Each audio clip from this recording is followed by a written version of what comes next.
Kalau yang tiada, mana mungkin boleh membaca yang ada, sebab dia tidak ada. Jadi leburkan keakuan diri, leburkan diri, bacalah dengan nama Rabb tu, baca dengan nama zat, sifat, asma dan af'al. Bagaimana nak baca dengan zat, sifat, asma dan af'al?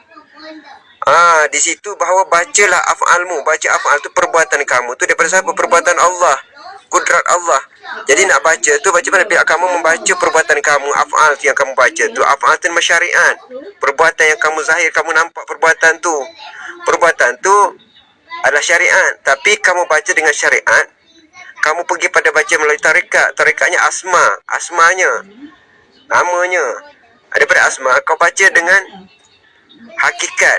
Hakikat itu adalah di sebalik yang berbuat tu. Kau akan nampak af'al tu syariatnya, tapi hakikatnya siapa yang beraf'al tu?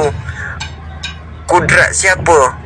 Jadi di situ kau baca af'al, perbuatan dia, tetapi kau akan asmanya adalah kudrat. Nama dia adalah kudrat, perbuatan dia. Tetapi bila hakikatnya kau baca, kudrat tu tak lain datang daripada siapa? Tak lain datang daripada Allah Subhanahu Wa Taala. Itulah hakikatnya. Jadi kau baca syariat, daripada syariat akan nampak tarikat, melalui tarikat akan nampak hakikat. Sempurna tiga-tiga bacaan ni, kau akan nampak baca makrifah. Maknanya kau nak baca dengan nama Allah, bukan sebut dengan nama, dengan huruf, dengan alif lam ha, bukan sebut dengan nama Allah. Kau baca dengan zat, sifat, asma dan af'al yang ada pada dia.